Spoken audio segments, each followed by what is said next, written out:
Part 17. The Pentium Era, South to North. Author, Mei Shi Niang. Chapter 161. Gu Shufang wanted to ask what was going on with the hotel's design plan, but she thought about it but didn't ask. Zhang Chen seemed to have guessed her thoughts and told her that there was no news about that plan yet. Gu Shufang smiled and said to herself, "Don't be anxious, you will pass." She seemed to be comforting Zhang Chen, and also seemed to be comforting herself. Zhang Chen couldn't help but laugh when he saw her expression. Seeing Zhang Chen's yao, Gu Shufang seemed to be relieved. She asked softly, "What's wrong with you? You don't seem to be well. Did you encounter something?" Zhang Chen shook his head and said no, he was just a little tired. "Then let's drink some wine, shall we? Wine can relieve fatigue." Zhang Chen said yes.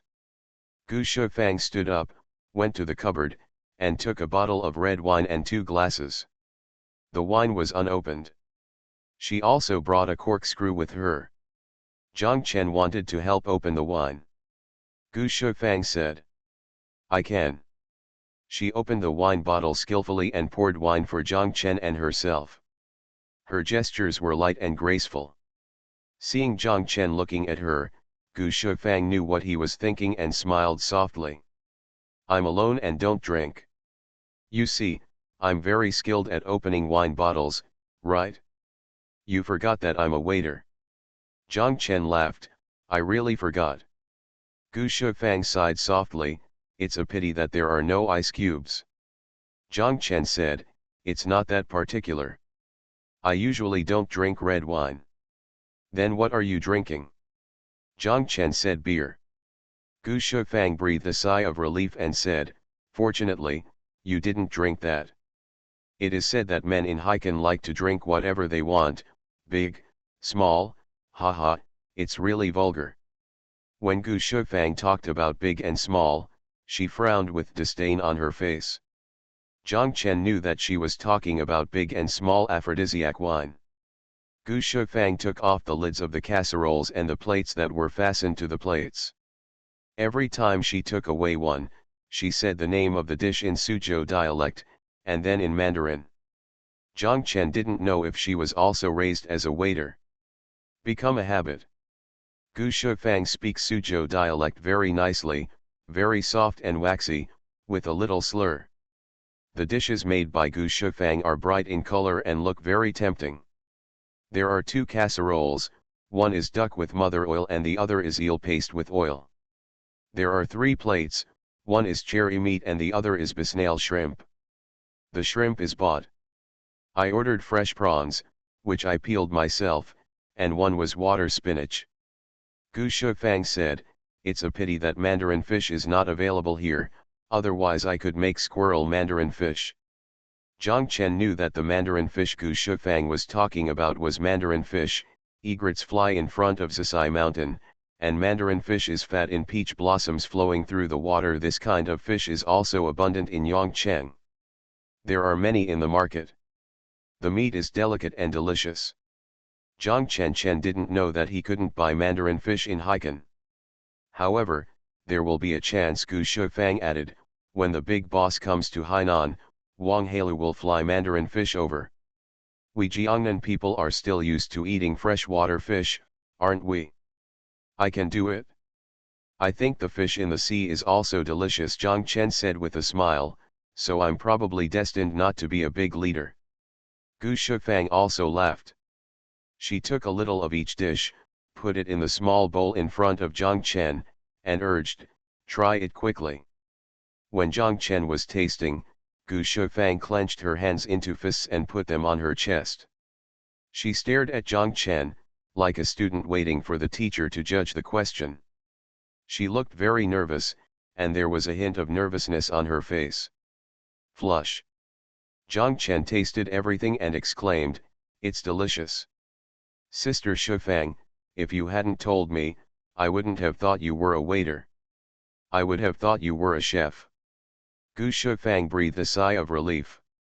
She said, "That person was not very good, but he was still very good as a chef."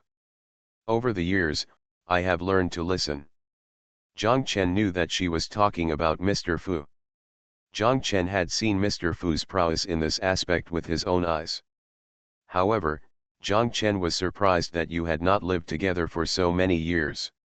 How could you listen? Listen, that was also the first few years you got married, right?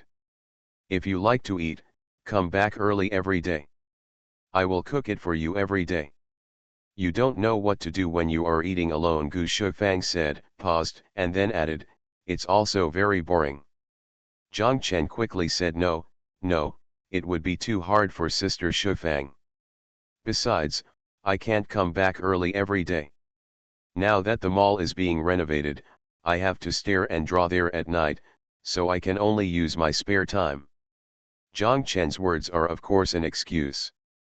There is nothing on the construction site that he needs to keep an eye on every night, but once it becomes a daily routine to come back for dinner, it will not only be bad, but it will also soon become a burden for the two of them. Gu Shufang said, okay, then I'll wait for you. I went to bed very late. Jiang Chen raised his glass and said to Gu Shufang, okay, I'll try to finish the painting as soon as possible. Thank you Sister Shufang for the dinner. Thank you. I can cook a few dishes. It's easy and not strenuous. Gu Shufang also raised her cup and clinked it with Jiang Chen. After the two of them finished eating, Gu Shufang and Jiang Chen said, you go sit in the living room first and rest for a while. I will clean up here quickly. Jiang Chen wanted to help, but Gu Shufang said no, it's just a little work. The two of them are still confused. Go and sit down. If you want to drink tea, pour it yourself. Jiang Chen said yes. He walked out of the dining room, passed through the peonies, and went to the living room. He looked at the part of yesterday's painting and found that there was nothing that needed to be modified. He opened the three legs of the oil painting box, stood it up, and then opened the box. Cover and clean the palette with a spatula. Jiang Chen has a habit. He always likes to clean up the palette from the previous day the next day. This makes cleaning a lot more difficult. The painter scolded Jiang Chen several times for this, but Jiang Chen couldn't change it, so he had no choice but to let him. Jiang Chen felt that while clearing his palette and looking at his previous day's work, his brain was particularly excited, much like a track and field athlete warming up before starting. Jiang Chen enjoyed this process very much. After completing these preparations, Jiang Chen returned to the door of the living room, leaning against the door, looking at the busy shadow of Gu Shufang in the dining room and kitchen diagonally opposite, and the busy figure of the woman in the kitchen, especially when she was moving lightly, it gives people a warm feeling. Whatever Gu Shufang does, her movements seem to be elegant and light. Watching her do it is a kind of enjoyment. The warm yellow light in the restaurant rippled on her fair face and hands, emitting an intoxicating halo. This light effect is very similar to when Manet painted a barmaid or Degas painted a ballerina. Feeling this, Jiang Chen considered whether the next painting should be a painting of Gu Shufang in the restaurant. The painting has a strong sense of movement and complex changes in light and shade. In just 10 minutes, Gu Shufang had tidied up the restaurant. All the cups, plates, bowls, and chopsticks had been cleaned and returned to their original places. She walked out and walked to the door. When she saw Jiang Chen looking over, Gu Shufang couldn't bear it. She couldn't help but smile. Her smile was in the half-darkness inside and outside the door. Jiang Chen's heart skipped a beat when he saw it. He wanted to ask Gu Shufang to stop, but Gu Shufang had already turned off the lights in the restaurant, and Jiang Chen sighed softly. Gu Shufang approached and asked Jiang Chen, do you want to continue to rest for a while, or should you start? Jiang Chen asked back, are you tired? If not, we'll start. Gu Shufang smiled softly. When she laughed, her heart skipped a beat. She cursed secretly, why do you like to laugh so much? She felt that from yesterday to today, she had laughed more times than in the past 10 years combined. Gu Shufang walked over and sat down on the chair. Without Zhang Chen's instructions, she assumed the same posture as yesterday, with her hands folded in front of her chest, with a look of indifference and disdain in her eyes. Zhang Chen saw her. The look suddenly reminded me of the scene of her standing on the steps this morning. Both of them seemed to have forgotten about this matter. They never even thought about mentioning it. If this familiar action hadn't brought back Zhang Chen's memories, this scene might have disappeared with time. Maybe because she drank some wine, Gu Shufang's face was a little red. This touch of red was very beautiful, just like when painting Chinese paintings, a touch of carmine spreads on the raw rice paper. This kind of red, seeping out from deep inside Gu Shufang's skin. But this red color did not match the expression on Gu Shufang's face, and it was not what Zhang Chen wanted to paint. Zhang Chen approached Gu Shufang and looked carefully at the part of her cheek that was not flushed. This part of the color was what Zhang Chen needed. Gu Shufang saw Zhang Chen approaching and stared at her face carefully. After all, Gu Shufang was a little nervous when she was a model for the first time. She wanted to say that everything she looked at was already old and wrinkled. She looked at Zhang Chen without saying anything. She saw that Zhang Chen's eyes were calm and focused. She knew that he was looking into the painting, or looking into it. At this time, what he was looking at was not a woman. Even if a pair of leather shoes and an apple were placed here, he would look at me the same way. But this kind of focused and serious gaze and gesture was attractive. It quickly turned back time and brought Gu Shufang back to her girlhood. She heard a sigh of resentment and satisfaction from the bottom of her heart. The Pentium Era, South to North. Author, Mei Xiniang. Chapter 162. When he got closer and took a closer look, Zhang Chen couldn't help but sigh that Gu Shufang's skin was really good. She was in her 40s, and she didn't even have any crow's feet. Zhang Chen used the tail of the oil paint brush to lift Gu Shufang's hair and looked at the base of her ears. Many people think that the aging of a woman's skin begins with crow's feet. In fact, it is not the case. It is the small area at the base of the ear close to the earlobe. There are also earlobes. The color here begins to darken, indicating that the skin has begun to show signs of aging. This part of Gu Shufang is still pink and tender, similar to a baby's skin.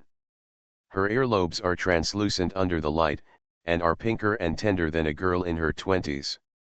The neck part immediately connected to this part is white to transparent, and the blood vessels inside are faintly visible. It is really rare to see such skin.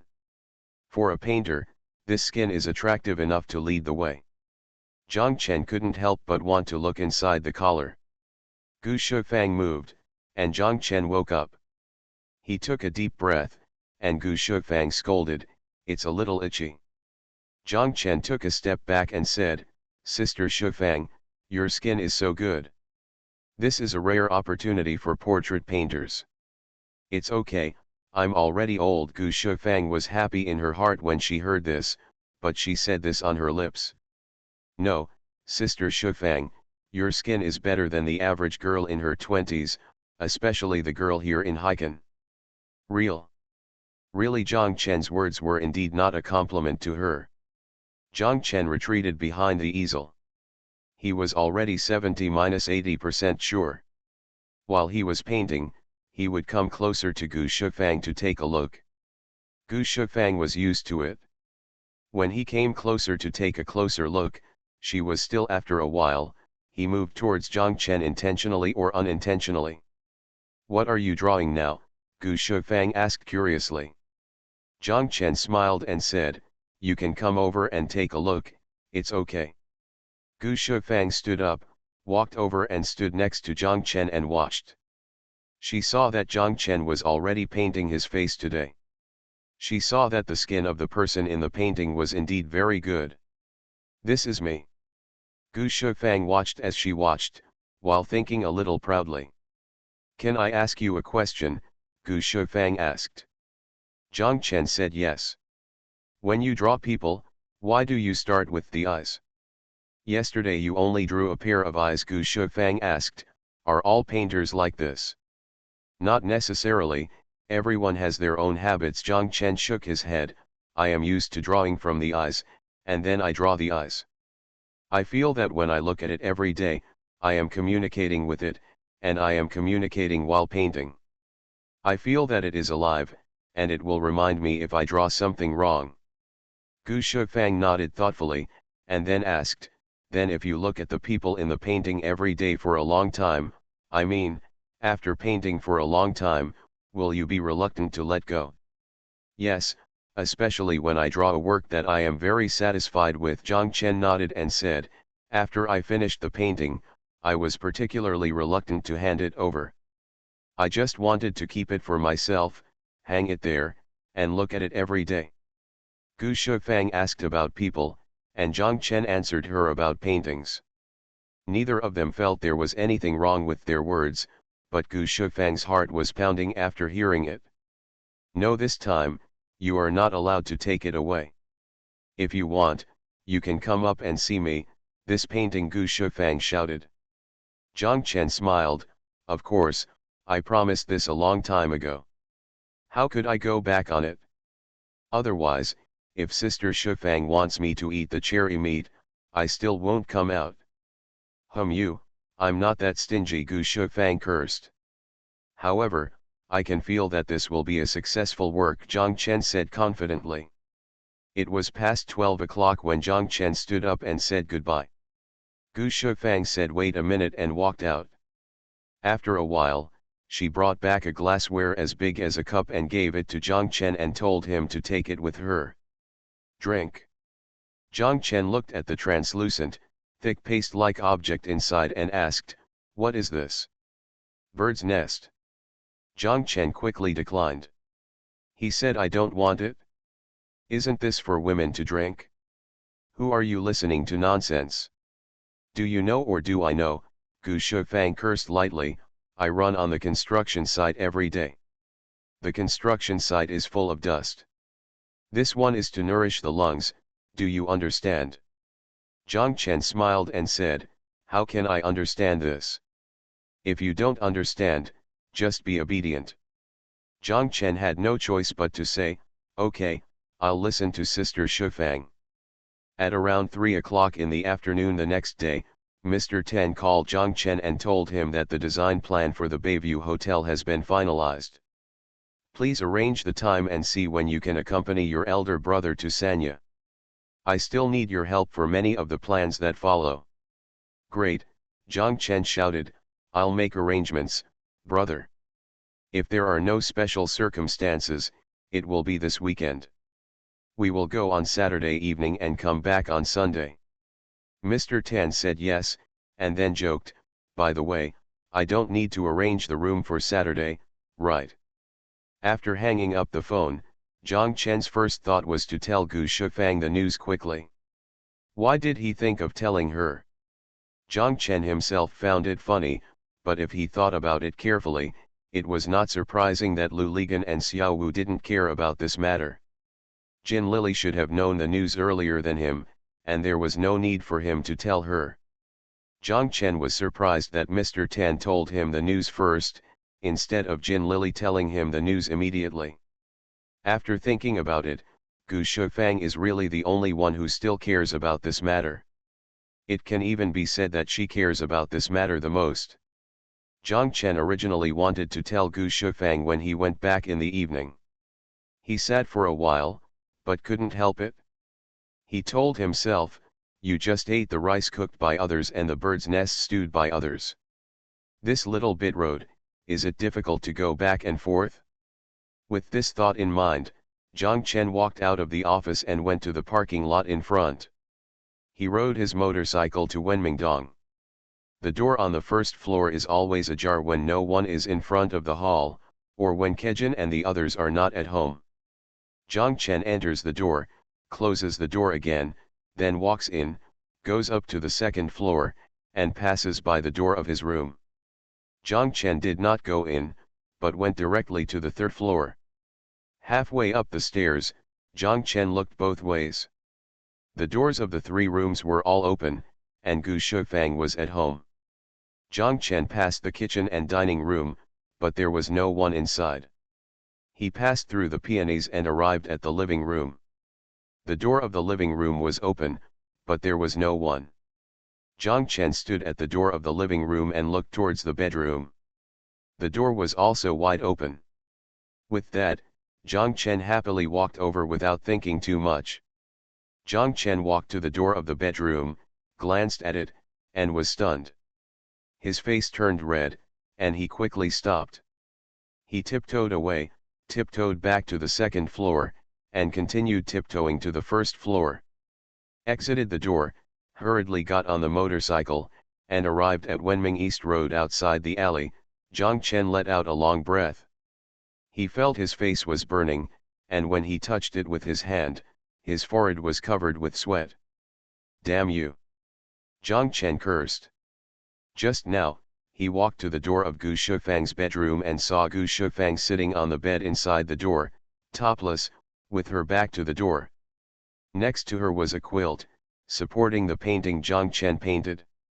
Gu Shufang was facing the full-length mirror beside the bed, comparing and admiring herself. She gently touched herself with her hands, thinking about Jiang Chen's praise of her skin last night, and felt quite proud in her heart.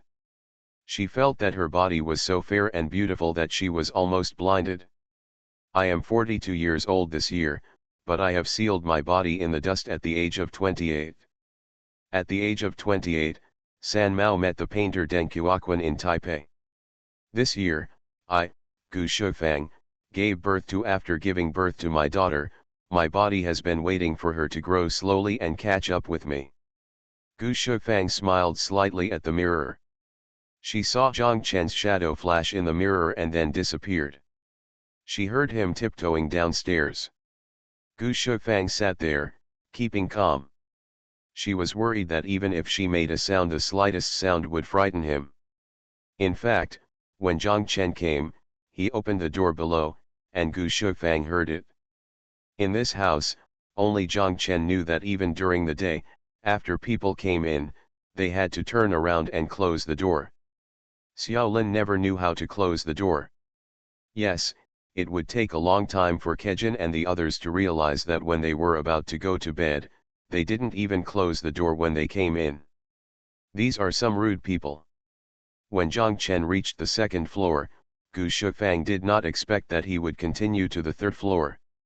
"Come up as soon as you come up." When Jiang Chen reached the third floor, Gu Shufang did not panic. She sat silently and looked at herself in the mirror. She saw Jiang Chen break into the mirror and escape. She thought he must be blushing and flustered. Gu Shufang couldn't help but smile slightly. You are listening to novels at Bless Up channel. Wish you happiness and luck. Please subscribe to receive new novels. How do you feel about this novel? Please like and leave a comment. The Pentium Era, South to North. Author, Mei Xiniang. Chapter 163. Jiang Chen returned to the office and sat for a while. The phone on the table rang. Jiang Chen answered it. It was Jin Lily. Jin Lily shouted, "Where have you been before?" No one answered the phone. Jiang Chen said, "I went outside, what happened?" Jiang Chen thought that Jin Lily was going to tell him that the design plan of the hotel had been confirmed, but Jin Lily sighed and said, "Oh, it's so annoying. A few old guys from the investors are playing here, a few old perverts, you have to go to Ding Dong. Sanya is no better than Heiken. There are only one or two decent KTVs here. Not only are the girls there ugly, they all think they are princesses. Damn it, we managed to talk a few things yesterday that were still bearable. We agreed on the deal and paid the money. But when we arrived at the hotel, my God, my room was changed, and some ugly people showed up." Jin Lily cursed. "You don't even care about this matter now," Jiang Chen said with some dissatisfaction. "What should I do? Who cares about me? Mr. Xia has given a death order and must be captured. It depends on the intentions of these old perverts. If not, I will sacrifice myself. Go to hell. By the way, you help me ask Gia from Yilin's family if she has any little sisters. Let's organize a group and come over. The price is easy to negotiate. Jin Lily spoke urgently and quickly, calling one after another. That's it, Zhang Chen asked. Yeah, I'm worried to death. What happened to my design draft? It passed. Now wait for them to pay. These old guys will never let go of the rabbit before they see it. Then why didn't you tell me? Oh, I forgot, but it's not you who tells him what to do. Aren't you helping? It doesn't matter whether he passes or not. Zhang Chen sighed secretly and said, then you should also. Okay, it's over, you'd better solve my problem first. Zhang Chen said helplessly, well, you don't need to ask Gia, just ask the Pole. He is very familiar with this business now. Holy shit, you mean, Pole? Is this guy such a gangster now? Yes, if you chase him away now, he won't come back to Yongcheng. At least this can reassure people. Okay, I'll find him.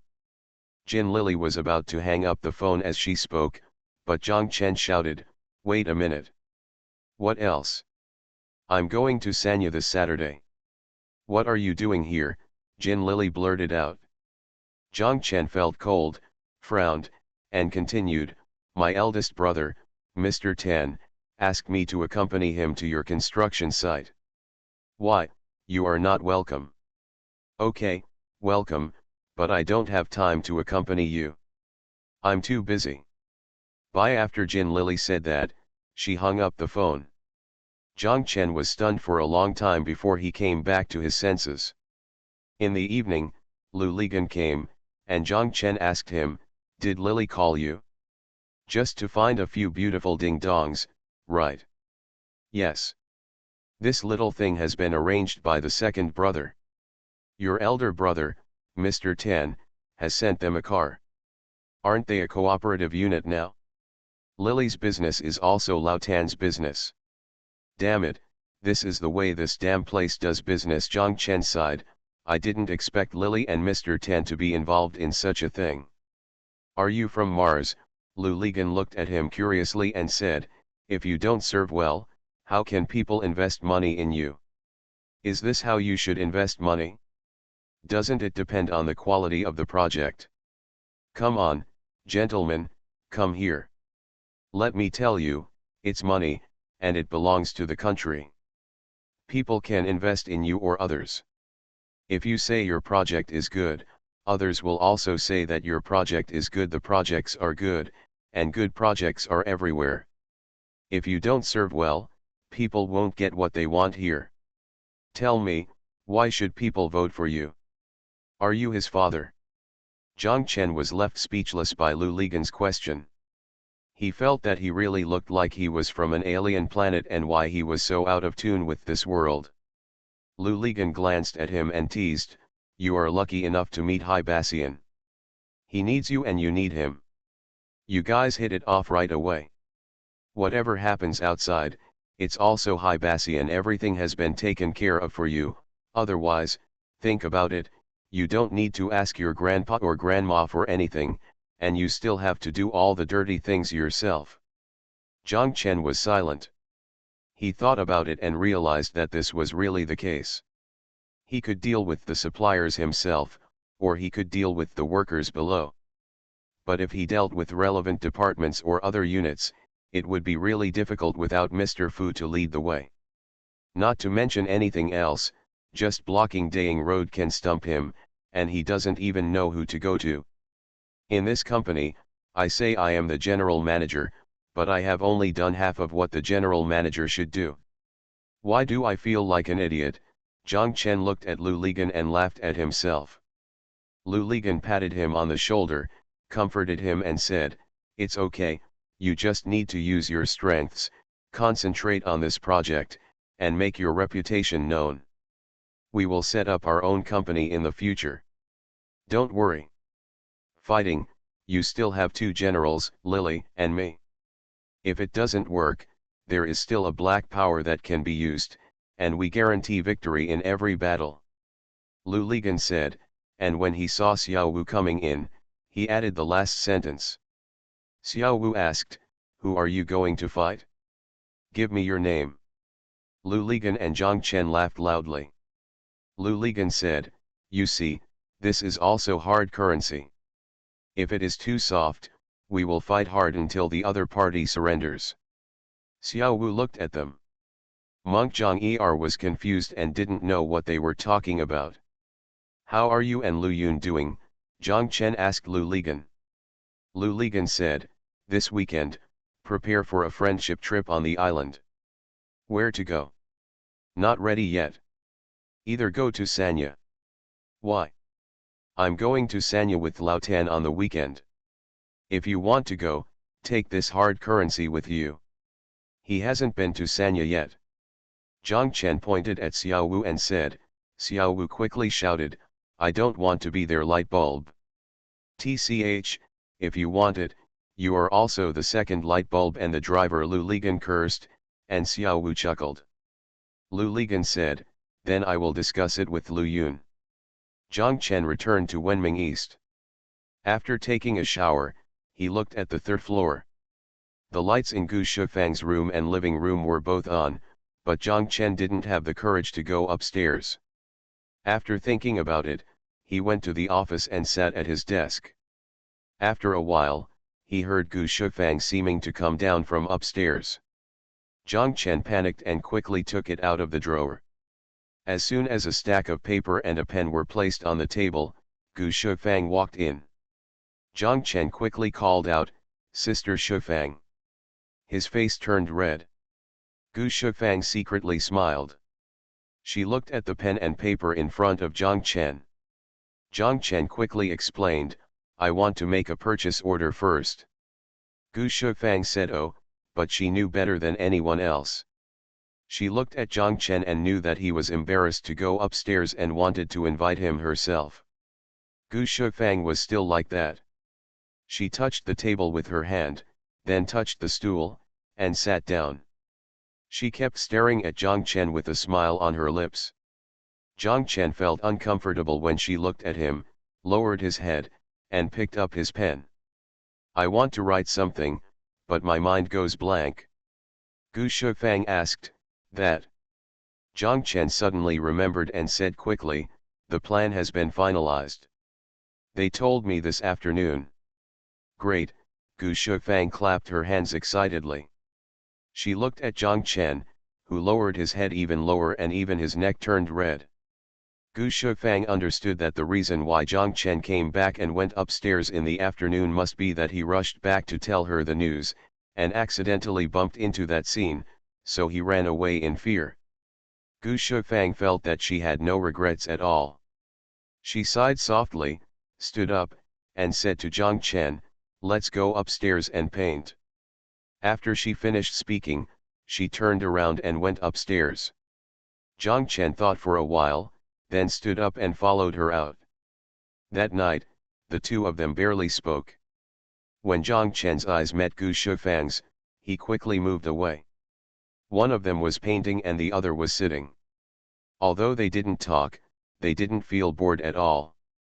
On the contrary, it felt like something filled both of them, and just looking at each other gave them a sense of satisfaction. At around 12 o'clock, when Zhang Chen stood up to leave, Gu Shifang heard a disappointed sigh in her heart. She stood at the door of the living room and watched Zhang Chen disappear from the stairs step by step. She suddenly felt an inexplicable sadness. When the night wind blew over, it turned out to be a bit cool. The Pentium Era, South to North. Author, Mei Niang. Chapter 164. That morning, Lu Ligan called Zhang Chen and told him that it had been decided to go to Sanya on Saturday, but the hard currency would have to be taken in your car. "Why, do you still dislike others as light bulbs?" "Yes, I can't fit enough light bulbs into a car here, so even the driver didn't leave." "Without a driver? Then who will drive?" "You two run over. Li Yong and Chen Qiang, didn't they just get their driver's licenses?" Lin Yiyan took care of both public and private matters and went to visit Lily's construction site as a post-loan follow-up. Okay, that's great. Zhang Chen calculated that there were already 5 of them, and Xiao Wu couldn't squeeze in any more, so he had to follow him and take Mr. Tan's car. Not long after Zhang Chen put down the phone, the second-rate guy came. He learned that Mr. Tan asked him to go to Sanya with him and Zhang Chen on Saturday, so he hurried here. He heard that so many people were going, and one of them was the girl Lu Lizan was chasing. He was so excited that he shouted, "That's great, I'll give him a nice word for you." Zhang Chen almost laughed, thinking, what can you say to him? You said his fighting ability is long-lasting, Zhang Chen asked. Yes, you forced one, let me tell you, the instructor, those women, after hearing this, they pretended not to hear it on the surface, but in fact, they all remembered it in their hearts. They were so happy that they wanted to try it in a hurry. What's the comparison? All sweet words are fine. Zhang Chen laughed to death and asked, by the way, there are 2 of us here, can we sit down? Okay, there are 2 of us, just Uncle Tan and I. Then Mr. Tan will drive the car himself. Me, as long as I'm here, I must be driving. Do you have a driver's license? No, do you drive with a driver's license? You are forced to drive. I have driven almost all over Hainan Island, the second-hand guy shouted. By the way, instructor, those old men are leaving tomorrow. Those girls, do you want to let me go? Are they waiting in Sanya, waiting for us to meet up? They were raised by force, and they look pretty good. Abridged here. As the idiot said, Zhang Chen couldn't help scolding him, what nonsense. How could this be wrong? Instructor, look at the movie. The unknown Highlands were fought over repeatedly and finally became famous Highlands. Unless it was because of your ugly pigweed-pulling monster that no one touched them. The second-hand guy continued. Go away, as soon as you come here, you will make my place a mess, Zhang Chen cursed, and the idiot laughed and left. Jin Lily could finally take a breath. The office at the Jia Hotel has been rented until the end of this month and has not been returned. The investors, according to Mr. Xia's instructions, have also been arranged to stay at the Jia Hotel. Just one night, Jin Lily felt like a mommy. The girls all ran into the office one by one and cried to her, saying that those people were perverts. They lifted up their clothes and exposed the bruises on their bodies. Jin Lily looked. The girls were all clamoring to go back to Haikan. Jin Lily was anxious. If they went back to Haikan, they would not be able to survive tonight. Jin Lily could only persuade them with kind words, and told them that you must understand them. Think about it, at home, they face yellow-faced women every day. When they get here, they see you all as beautiful as flowers, and you are so beautiful. Not crazy? Abridged here. Go back to your room, I promise that something good like this will happen next time. I'd better ask you to come, let's do the old business, okay? I do what I say. What kind of old business is this? It's hard for us to go back.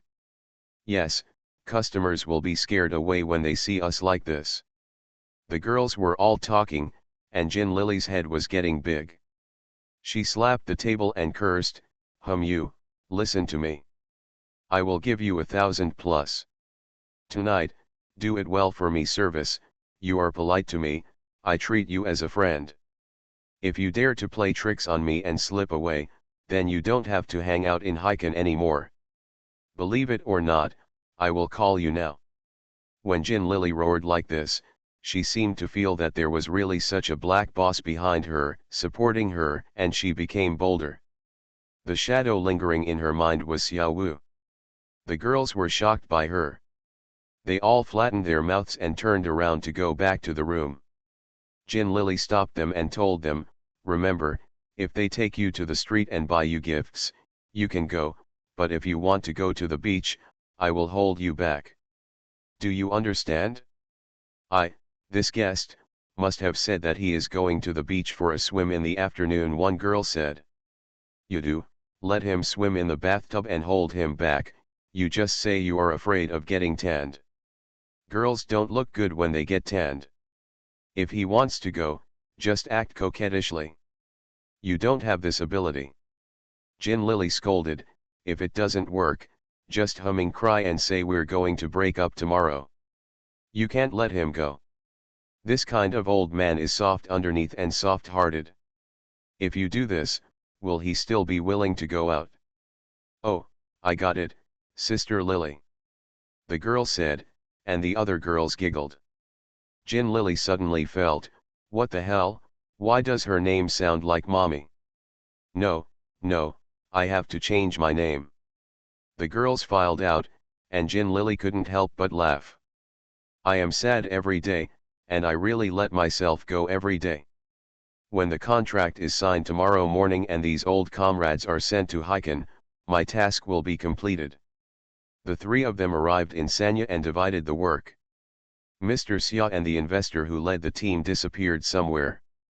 Lao Bao was responsible for coordinating with the relevant departments and units and arranging for investors to visit the relevant departments. To understand the relevant matters, as for Jin Lily, the task given to her by Mr. Xia was to control several other people from the investor in the hotel and not let them run around. They were originally arranged to stay at the Gia Hotel in the city instead of at the Jinling Resort on the seaside because they were considering not letting them see the current miserable situation in Sanya. The Dadong High Sea and even the water park that tourists must go to are deserted. As soon as they left, the live performance of hundreds of warriors for half a day was ruined. These people are not successful enough and do not have the final decision-making power, but they still have the ability to talk around and spoil your affairs. If they all oppose it, it will be difficult for the person in charge to make the final decision. Mr. Xia told Jin Lily this way, and Jin Lily understood. So you have to keep them all in the hotel. Mr. Xia said, in the hotel, of course you can't do anything hard. After much deliberation, in the end, you can only rely on Ding Dong. With the delicious scenery in front of you, who will care about the scenery outside? On the first night, Jin Lily asked the KTV mom to arrange a few. Unexpectedly, she was fooled. The ones she came to were completely different from the ones she ordered at the KTV. A bunch of ugly people came. Those old comrades would have wanted it, but the next day everyone was sullen. Jin Lily knew that they were dissatisfied with their desires and had not completely let go. Some people even deliberately said in front of Jin Lily, how come the girls in Sanya are uglier than the sanitation staff in their workplace? At noon the next day, Jin Lily tried her best to let them drink a lot of wine and sleep all afternoon, but she knew that there was no way to escape tonight, and she had to arrange some decent arrangements. But Jin Lily had no experience in arranging this, and she was not familiar with Ding Dong. She asked Lin Yiyan, and Lin Yiyan said, my master went to the company, and the company also did this, but no one found it for me. Ding Dong, I don't know them either. Jin Lily racked her brains and finally thought of Jia Jia from the Yilin family. She was pretty, and she was also a Ding Dong. Asking her to bring someone over would definitely help her overcome the difficulties. Jin Lily called Zhang Chen, and Zhang Chen asked her to find Lu Ligan. Jin Lily contacted Lu Ligan, and Lu Ligan called a second-hand man again. The second-hand man immediately found someone and went to talk to Lao Tan. When Tan heard about this, he arranged for a van to send people there quickly without saying a word. After the people and the car set off, Lu Ligan made a call to Jin Lily. Jin Lily calculated that they would not arrive until at least 9 or 10 o'clock. Jin Lily was dawdling and deliberately waited until 8 o'clock to have dinner. I drank a lot of wine with them and finished dinner. When those old comrades were furious, the firefighters arrived. Jin Lily crammed 2 of them into one room. She was furious just now, but her face was immediately full of joy. Why don't you die? Jin Lily cursed in her heart. If he persisted for one more day, he would finally be able to send these plague gods away tomorrow, and Jin Lily breathed a sigh of relief. The phone on Jin Lily's desk rang, and she picked it up. It was from Mr. Xia. Mr. Xia told her that Mr. Chu and I were together. After signing the contract tomorrow morning, Mr. Chu's people said that there was something else. To understand, we are required to stay in Sanya for one more day before leaving the day after tomorrow. Xiajin, please make arrangements and not check out tomorrow. Mr. Xia said and smiled meaningfully.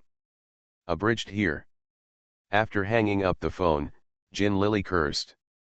The Pentium Era, South to North. Author, Mei Shi Niang. Chapter 165. They finished dinner in a large box. Jin Lily said to her old comrades, "You go back to your room first. People from our department will have a short meeting." The old comrades all knew that these were ding-dongs, but they all pretended not to know. Jin Lily told them that these were employees of their company, and they thought they were employees of their company. Jin Lily told them, "We will be here in just a few minutes. Don't go out. The security in Sanya is not very good at night. If you want to go out, let people from our company accompany you." The old comrades all agreed, and those girls, after hearing Jin Lily say that they were employees of the company, subconsciously straightened their chests and sat up a little straighter. After the old comrade left, Jin Lily asked someone to close the box door. Jin Lily told them that the plan had changed and you would have to stay here all night tomorrow night. "Ah!" cried the girls. Someone wanted to say something else. Jin Lily scolded, "Ah, what, isn't it just to make money? Where are you not making money? Don't humming pretend to me. The people you met in Hiken are all good-looking people you." The girls fell silent, and Jin Lily continued, "It's better to be here, in a hotel room, than on a shabby straw mat where you are all smelly and sweaty." When Jin Lily was scolding like this, she thought of Jia again. She thought that Jia was not uglier than you, and she didn't want to do business in the hot and shabby room of Yilin's house. "I talked to brother Zheng on the phone in the afternoon, and he said he didn't know you." A girl looked at Jin Lily provocatively, and Jin Lily said, "What's wrong with brother Zheng and brother Zheng? I don't know this kind of pony boy either." "But Hixia Road is all in charge of brother Zheng," someone shouted. "Come on, come over and tell me the name of your real brother and your crooked brother. I'll give you a call and have someone call him until he knows me." Jin Lily pretended to be carefree and said, "I'm back to Hiken, and why are you looking for trouble for me?" "Really?" several girls asked together. Of course it's true. As soon as the words came out of her mouth, Jin Lily felt her head grow bigger.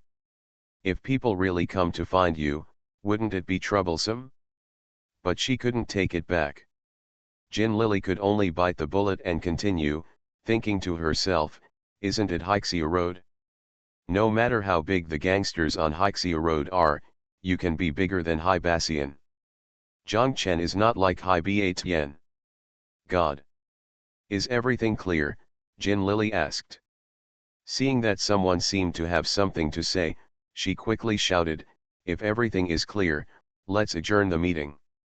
The money we paid tonight will be paid together the day after tomorrow." Although the girls were dissatisfied, they had no choice. Besides, it was better to have delicacies here every day than to go back to Hiken and have to cook for themselves. The most important thing is that this woman has a lot of background in terms of her style and moves. When I return to Hiken in the future, I can turn to her for support if I have anything to do, which is not bad. The girls said together, "Got it, Sister Lily." Jin Lily cursed in her heart again, "It's over, it sounds more and more like mommy, this name must be changed." Early the next morning, Mr. Xia knocked on Jin Lily's door, holding a messy contract and asking her to find a place to print it. Jin Lily took it and ran to the business center below. It was said to be a business center, but in fact it was not. There is a fax machine for sending faxes to guests, and by the way, we can get some business for Sanya one-day tours from travel agencies. There was not much place to go in Sanya at that time. It was just to go to Tianyahijiao to see the big rock. Tourists registered here. There were buses in the morning and afternoon to pick up scattered guests at various hotels and take them to Tianyahijiao. At that time, Heiken already had a four-way word processor that could print documents, but after asking, the hotel only had a wax paper printer in the office. The typist was a girl, very cool. She told Jin Lily that we didn't. Jin Lily looked at her and said, "If it's not open to the public, I'll call your general manager here and ask him if he's open to the public." The girl stared at Jin Lily for a while and said, "Okay, since you are permanent guests, I will help you." She took the document in Jin Lily's hand, looked at it, and told her that these 2,000 words of documents should be typed. It will take at least 3 or 4 o'clock in the afternoon to come out. At this point, Jin Lily had no choice. Although she knew that the other party was deliberately trying to fool her, she had no choice. Even if she called the general manager, there was nothing she could do. Typing requires the typist to lower his head and type on a dense type plate. Find out the characters one by one, and then slap them onto the blue wax paper. If you look for each character for a few more seconds, there is no problem, right? When I encounter a few rare characters, I have to look for them from the boxes of rare characters that come with me. It's normal to be slower. The problem is that no one except the typist can do the job of typing, and no one can tell whether she is typing fast or slow. Forget it, forget it. Jin Lily took the document back from the typist's hands, returned to the main desk, and asked them, "Is there any place in Sanya that has a four-way word processor?" The people at the front desk didn't even know what she was talking about. There was a person who had just come to take over the shift. He didn't know what she was talking about. When he heard her ask, he asked her back, "Ms. Jin, are there mosquitoes in your room? Do you want the floor attendant to bring you mosquito coils?" The other people laughed, but Jin Lily couldn't laugh or cry. Jin Lily went upstairs with the document, and Mr. Xia was sitting in the office. Jin Lily told him that there was no way, there was no time, so he could copy it himself, but the document had to be made in duplicate. If he used carbon paper, he would be afraid of the copy below. It has faded and has to be written by hand, which is more than 5,000 words. There are probably less than 3 hours between now and the signing ceremony at 12 o'clock. Jin Lily is alone. Her handwriting is broken and she cannot write these more than 5,000 words. Mr. Xia knocked on Lao Bao's door again and asked him to. When he got up, he copied one copy, and Jin Lily copied one copy. Lao Bao said, "My handwriting is so ugly." Mr. Xia said, "It doesn't matter, we should leave this to ourselves, among the three of us, who doesn't know that you are ugly?" Lao Bao knew he couldn't escape, so he had no choice but to come to the office. Mr. Xia told them, "You are busy, I have to go back. If you have anything to do, call my big brother. It's time for Mr. Chu to get up. I want to have morning tea with him." Jin Lily asked casually, "Where are you?" Mr. Xia smiled and did not answer. Lao Bao and Jin Lily said, "You kid, you are not sensible anymore. What the leader wants you to know will naturally be made known to you. Don't ask about things you shouldn't know." "Get out," Jin Lily scolded, "shut your mouth, the saliva can't be closed and is about to flow out." Mr. Xia left with a smile. The contract has 7 pages in total. Jin Lily and Lao Bao said, "I will start transcribing from the first page and you start from the last page, so you don't have to wait." Lao Bao picked up the document and looked at it. He said, "No, no, look. Looking at the words on it, I can't even recognize Mr. Chu's dragons and phoenixes. Lao Xia's words are crawling like dogs. I feel like vomiting just looking at them. They are painted in such a mess that no one can see them clearly." Lao Bao decided to wait for a while until Jin Lily finished transcribing the first page, and then he would copy Jin Lily's copy. Jin Lily had no choice but to let him do it. Jin Lily read and wrote, and was shocked. This contract stipulated that although the name of the hotel was the name of the investor, outsiders thought it was the investor's hotel, but the actual investor only accounted for 100% of the hotel. Of the 45 shares, Hainan Bata holds 43% of the shares, and Mr. Xia personally holds 12% of the shares. The investor seems to be the largest shareholder, but Hainan Bata and Mr. Xia, this is what really has the final say. The premium assessment of the land and construction in progress of the Bayview Hotel, plus the existing deposits, totals more than 63 million. In this way, in addition to the 10 million already invested in the early stage, the investor will also invest more than 1,800. 10,000. If this is the case, this hotel means that they did not spend a penny, made a lot of money, and at the same time owned 55% of the hotel's shares. Jin Lily couldn't understand anymore. She leaned closer and asked Lao Bao in a low voice, "Is our hotel worth so much money?" Lao Bao scolded, "You think I've been working hard in Sanya for a while? Look at the land opposite the hotel." Jin Lily took a look and found that the land was assessed as commercial housing land. "Has this been approved?" Jin Lily asked. "You don't know how to cut it first and then tell it later. Where is the ground, how to evaluate it? It's not a matter of evaluating the company." Jin Lily understood, but she immediately had another question. She said, "There are still more than 7 million in bank deposits. Aren't these all loans issued by overseas banks?" Lao Bao rolled his eyes at him, "The money is there, just turn a blind eye. Who knows what kind of money it is? Then will we repay the loan first? Are you stupid? Is this how you do business? These more than 7 million are now our assets. Once the contract is signed, it becomes a joint liability. Do you think you will pay it back?" Jin Lily said oh and understood. She said, "I'm not stupid, it's Mr. Chu who is stupid." "Mr. Chu is not stupid. I tell you something. Don't talk nonsense. See why Lao Xia wants 12%. Yeah, I'm surprised too.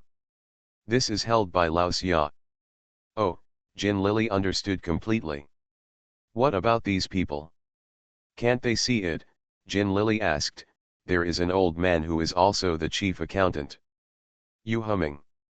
Lao Bao was extremely angry and cursed, "What do you think you are doing these days?" The contract was signed smoothly. During the noon celebration, the old comrades came over to toast one by one. They were very polite to Jin Lily and said to her, "Lily, from now on, we will be colleagues."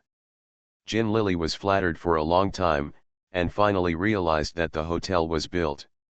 These old comrades would definitely come often, and they would need to find Lily when they came. No wonder he was so polite to Lily. Damn it, this name has to be changed. Jin Lily thought angrily. You are listening to novels at Bless Up channel. Wish you happiness and luck. Please subscribe to receive new novels. How do you feel about this novel? Please like and leave a comment. The Pentium Era, South to North. Author, Mei Shi Niang. Chapter 166. Zhang Chen returned to Wenmingdong. After taking a shower, he sat in the room and smoked a cigarette. After thinking about it, he went upstairs. He told himself that the painting was not finished yet. Zhang Chen, never stayed. Have you ever downloaded any unfinished works? I am a quick shooter. But there was a faint voice in his heart, laughing at his hypocrisy. For some reason, Zhang Chen was afraid of going upstairs, but there seemed to be an attraction upstairs, attracting him to go upstairs, so that Zhang Chen finished his meal in the office at the construction site. Even the bowls were left to Lu Ligan and Xiao Wu to wash, and he hurried home. It wasn't until I reached the entrance of the alley that I realized it. I was cursing myself, why are you rushing back in such a hurry? Only then did he deliberately slow down and walk towards home. Zhang Chen couldn't explain what kind of feeling it was. It couldn't be love. How could I, Zhang Chen, like a woman who was so much older than me. But what is it if it wasn't love? Or maybe it's attraction. Gu Shifang's fair skin, the soft and waxy voice when Gu Shifang spoke, the lightness of Gu Shifang's movements, the halo of warm yellow light that formed around Gu Shifang when she was busy in the kitchen and dining room, even her figure sitting in front of the mirror. Zhang Chen looked at the patio below and Xiaolin's room. They hadn't come back yet. Zhang Chen walked upstairs step by step.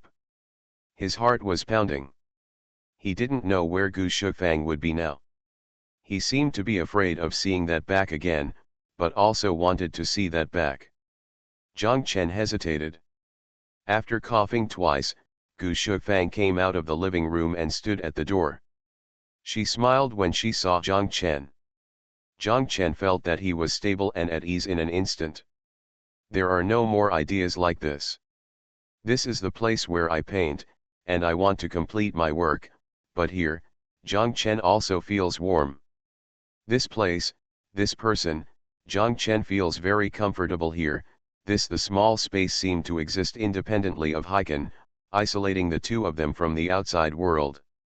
When Zhang Chen approached, Gu Shifang smiled, "Shall we continue?" Zhang Chen also smiled, "Okay, let's continue." After Gu Shifang sat down, she folded her hands on her chest and looked at Zhang Chen with a smile on her face. Zhang Chen said, "Sister Shifang, this is not the expression." Gu Shifang said oh and straightened her face, but when she saw Zhang Chen, she laughed again. She also realized something. She said no, wait a while. Zhang Chen looked at her and suddenly fell into a trance. Is this the same Gu Shifang who met him for the first time, and the two of them went back and forth, facing each other? Is this still the mean Gu Shifang who can intimidate Xiaolin, Kejin, and the others just by standing at the stairs on the third floor? Gu Shifang sighed softly and cursed herself, "I'm going to die." Zhang Chen looked at her with some doubts. Gu Shifang said, "Wait a minute. Why don't you sit down for a while?" Zhang Chen said, "I'm not in a hurry." Gu Shifang glanced at Zhang Chen and laughed again. She said to herself, "Why do I want to laugh when I see you? Am I that funny?" Zhang Chen asked. "You're not funny, it's me who's funny," Gu Shifang said. "I know, I thought you wouldn't come up, but you came up, so I'm very happy." Zhang Chen was surprised, "Why can't I come up?" Gu Shifang shook her head and said nothing. Zhang Chen understood that Gu Shifang must have seen him. She was looking in the mirror at that time, and she must have entered the mirror. Zhang Chen blushed, and he quickly made an excuse to find a stool and turned away. The two of them sat down and chatted casually for a while. Zhang Chen also talked about the progress on the construction site. Gu Shifang didn't seem to care. She told Zhang Chen that I can rest assured that you are there. The two people's emotions gradually calmed down, and Gu Shifang said, "Okay, I can do it now." She clasped her hands on her chest again and got into the mood, and Zhang Chen also started to draw. Today Zhang Chen painted the neck. He would come closer from time to time, leaning forward, and carefully observing the light and dark changes in the light on Gu Shifang's neck. He would step back and come closer, and sometimes he would half crouch and look down from below. Looking up, at this time, his still wet head was shaking in front of Gu Shifang's eyes, and Gu Shifang could smell the shampoo on his head. Zhang Chen asked, "What's wrong with you, Sister Shifang?" Gu Shifang shook her head and said it was a bit cold. "You can find a coat to wear." "I haven't drawn the clothes yet," Zhang Chen said. Gu Shifang stood up, walked back to her room, and took a shawl. When she passed by the mirror, she looked in the mirror. She saw her face was red and sighed, "You are so cold." But she still took the shawl with her and returned to its original position. She put it on the armrest of the chair and did not put it on all night. After Gu Shifang sat down again, Zhang Chen looked at Gu Shifang, but he felt a little regretful. He found that Gu Shifang actually looked pretty when she smiled. When she smiled, Her eyes squinted slightly, giving people a sense of obsession and obsession. Dreamy feeling. Zhang Chen hesitated for a moment. He even considered whether to start over. He took 2 steps back, squinted his eyes, looked at the parts that had been drawn, and shook his head. He felt that he had done a good job so far and started over.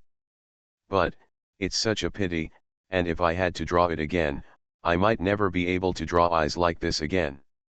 Gu Shufang has changed. Even though her eyes are still cold and disdainful, they are no longer so sharp and will not hurt people at once. And the eyes she looks at Gu Shufang have also changed. The Gu Shufang on the screen, no matter what for both Gu Shufang and Zhang Chen, it may be a thing of the past forever. Zhang Chen decided to continue. Even if he wanted to paint the smiling Gu Shufang, he could start from the next one. Anyway, there was plenty of time. From now until the end of the project in October and they move out from here, they still have a lot of time. Spending night after night painting. What are you thinking about? Gu Shufang asked. Just as Zhang Chen was about to speak, Xiaolin and Kejin came back downstairs. The 3 of them walked and sang, Falling in Love with Someone Who Never Goes Home by Lin Yulian. The 3 of them went to the patio below and lowered the volume, but they still couldn't bear to part with it. At the end, Xiaolin stood at the door of Kejin's room and continued singing. Why bother asking questions anymore? Xiaolin finished singing the sentence and then went upstairs. On the 2nd floor, Zhang Chen heard him opening the door, taking the basin, and going to the bathroom, while singing the Curved Moon. Gu Shufang and Zhang Chen, as if they had made an appointment, stopped talking when they heard the voice below. It wasn't until Xiaolin returned to the room and closed the door that the 2 of them started talking again, but both lowered their voices. Gu Shufang stood up, walked past Zhang Chen, closed the door that had been left open while painting for several days, then returned to the chair and sat down. Zhang Chen painted until about 12 o'clock. He said that was the end of the day. Gu Shufang agreed. The 2 of them walked to the door, but neither of them reached out to open the door. Gu Shufang hesitated for a moment and said to Zhang Chen, Let's come for dinner tomorrow. Zhang Chen thought about rejecting, but said yes. After saying that, the 2 people looked at each other and laughed. Gu Shufang hesitated for a moment, then stretched out her hand to open the door, and Zhang Chen walked out. Zhang Chen walked to the stairs and saw that the light in Xiaolin's room was still on. He subconsciously slowed down his steps. He tiptoed until he walked to his door and stood there without opening the door. Zhang Chen thought for a moment and continued to tiptoe past Xiaolin's door. He walked quietly to the 1st floor and walked to the door. He opened the door and then closed it. Then he swaggered, pretending to have just come back, and did some tricks along the way. There was a loud noise, for fear that Kejin and the others wouldn't be able to hear it. Passing by the door of Xiaolin's room, Zhang Chen punched his door with his fist. Xiaolin cursed and didn't come to open the door. Zhang Chen opened his door and went in. Gu Shufang turned off the lights in the living room, but she kept standing in the darkness, listening to the movement below. She saw Zhang Chen tiptoeing downstairs, and felt funny. She waited, waiting for the sound of Zhang Chen opening the door to the room, but she haven't waited. Gu Shufang was surprised when she heard the door ring downstairs. Not everyone who should have come back has come back. Who else will come now? She heard Zhang Chen punch Xiaolin's door and then opened her own door. She understood and smiled knowingly, but there was something beautiful in her heart. She felt that they already had a common secret, not just painting. The painting is so simple. This feels so good. The Pentium Era, South to North. Author, Mei Shi Niang. Chapter 167. After turning off the lights and lying on the bed, Zhang Chen fell into insomnia. He didn't know what his relationship was with Gu Shufang now. If you didn't have any evil intentions and were just painting for others normally, why did you do what you did just now? Why did you do that? Afraid of others knowing?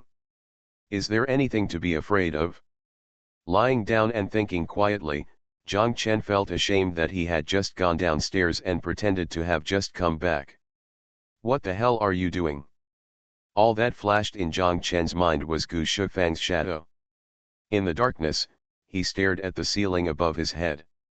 Gu Shufang was only separated from him by a wall. He didn't know what Gu Shufang was doing now or whether she would sit like that again. Admiring yourself in front of the mirror? Thinking of that back figure, Jiang Chen's heart was beating wildly. Isn't this what he wanted to see and draw? But Jiang Chen felt that if Gu Shufang was sitting in front of him like this now, he felt that he might not be able to face it calmly. It would be impossible for him to use the eyes of a painter to objectively look at this back like an apple. Jiang Chen thought again that he actually wanted to refuse but didn't refuse Gu Shufang's invitation. He had to go to dinner tomorrow. Do you really want to eat this meal, or are you missing this meal? Jiang Chen wanted to tell himself that he didn't want to, but in the end he sighed. He felt that he was hypocritical even when facing himself, escaping and not daring to face the true self. Jiang Chen listened quietly, trying to hear Gu Shufang's voice above him in the getting deeper and deeper night, but Gu Shufang was silent, disappearing into the dark night, melting into one with the night. Is she asleep? What will happen to her eyes that squint when she smiles when the eyelids and eyelashes droop together? Immediately there was a voice scolding, "Shameless, what does it have to do with you whether she slept or not?" Jiang Chen heard himself sighing for a long time in the dark night. This sigh even surprised him. When Jiang Chen thought about Gu Shufang, he felt that Jin Lili was becoming more and more distant. He felt that he was not even looking forward to meeting Jin Lili the day after tomorrow, even though they had been separated for a long time, and even though the night before they separated, they had a nice night in their room at Wanghai International Hotel. Jiang Chen could imagine that when Jin Lili saw him in Sanya, she would definitely accuse him of this or that. When there was no one around, she would say to him, "Are you stupid? Why are you so enthusiastic about other people's affairs? It's not your own project. Did they promise to give you 50 cents or 1 yuan? You should just focus on your own project." If Jiang Chen wants to speak, Jin Lili will stop him immediately. Yes, I know. You also want to say that this is your eldest brother, right? He took you in when you first came to the island, right? Okay, I don't want to argue with you about this. Haibishan has taken you in, so why can't you just focus on the Wanghai Tower project? What would Hai Bassian think if he knew you were still working for others? By the way, and that old witch? Jin Lili would definitely say this, even if she didn't say these words, she would still mean these. Jiang Chen could imagine it. Jiang Chen couldn't tell her that Gu Shufang knew that she was helping others design this hotel, and he couldn't say that she was more enthusiastic than him. Wanghai Tower is also Gu Shufang's project. She cares more about her daughter's project than anyone else. But Jiang Chen thought to himself, if he told her that he would not be there the day after tomorrow and went to see the hotel, Jiang Chen was sure that Gu Shufang would not feel that way. It was wrong for him to leave Haikan for a day. On the contrary, she would care about every detail of her trip to Sanya. But does it have anything to do with you? What is your relationship with her? Although there was a voice that kept him leaning towards Gu Shufang, there was another voice that kept warning himself that Gu Shufang has nothing to do with you. There cannot and should not be any relationship between you. Jiang Chen, don't you? Maybe it has something to do with a woman a dozen years older than you. Even if her muscles are like snow, her body is as soft as water, even if her movements are light and her smile is moving. Jiang Chen tried his best to control himself and forced himself not to think about Gu Shufang. He tried to think about Jin Lili, but he felt that he and Jin Lili were becoming more and more strange to each other. He remembered when Jin Lili heard that he was going to Sanya. Blurted out, "What are you doing here?" Jiang Chen felt a little disappointed. He thought about Xiao Zhao, but he felt that he knew nothing about Xiao Zhao now and had nothing to think about.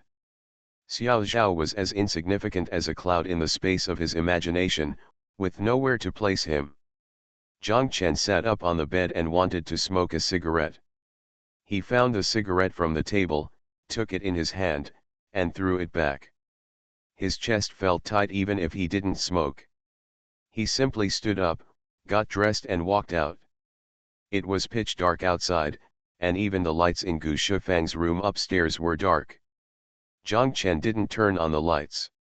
He was familiar with the streets and didn't need to turn on the lights. He walked upstairs in the dark. Go down. What Zhang Chen didn't know was that Gu Shifang had been standing there at the stairs on the third floor. In the darkness, she saw Zhang Chen walking out of her room and screamed in her heart. She thought he was going upstairs. Quickly turned around and prepared to walk away from the stairs, but found that Zhang Chen turned around and walked downstairs after going out. She heard the door downstairs creaking open and then closing again. Gu Shifang let out a long sigh.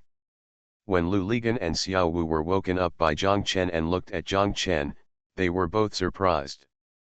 They were not surprised that Zhang Chen would come at this time, but they were surprised. Lu Ligan later said that Zhang Chen he was a man who had just crawled out of the water and was about to drown. He was completely lost and had a look of despair on his face. Xiao Wu felt like an unlucky guy who had been beaten to endocrine disorders. The two of them got up quickly, thinking that something had happened, but after sitting at the night stall and asking for a long time, they couldn't find out the reason. Zhang Chen just said that he was hungry. If you're hungry, drink. Come on, have a humming drink, Lu Ligan shouted. They drank until Wen Wen and Qian came back from get off work. When they saw that Lu Ligan's room was empty, they knew they were here. They drank until Jian and Jia returned home, and Lu Ligan was heard at home. And Zhang Chen's voice also came over. As soon as Jia saw Zhang Chen, she made sure to sit next to Zhang Chen's brother. The ghost kept singing, falling in love with someone who doesn't come home, waiting for a door that doesn't open. Throughout the second half of the night, he sang these two lines over and over again. He only sang these two lines when playing billiards. Zhang Chen wanted to stand up and say to him, "Friend, come over for a drink. After drinking, you can continue singing. Why bother to force and ask again, okay?" Zhang Chen wanted to stand up, but found that he couldn't. When Zhang Chen was woken up by Xiao Wu, it was already bright outside and the sun had been climbing for a long time. Zhang Chen found himself lying on Lu Li's bed. Zhang Chen asked Xiao Wu, "Where is the pole?" "Next door," Xiao Wu said. "Go to hell," Zhang Chen muttered. "Brother Chen, are you okay?" Xiao Wu asked. Zhang Chen felt that he had a splitting headache. He shook his head and felt that water or beer had entered his brain. There seemed to be a banging sound. "I lost my drink," Zhang Chen said with a bitter smile. "How did I come back?" "I carried you back. By the way, I drank too much last night, so I didn't say anything, right?" Xiao Wu looked at him and wanted to say, but held back. Zhang Chen and Xiao Wu said, "It doesn't matter. You said, I know I am not a human being after drinking too much." Xiao Wu smiled and said, "You didn't say anything, you just kept crying. Sister Jia hugged you and comforted you. You also hugged Sister Jia and cried. Everyone was confused and didn't know why you were crying. I'm also confused. I don't even know why I came here yesterday. It seems to be past 1 o'clock, right?" Xiao Wu nodded.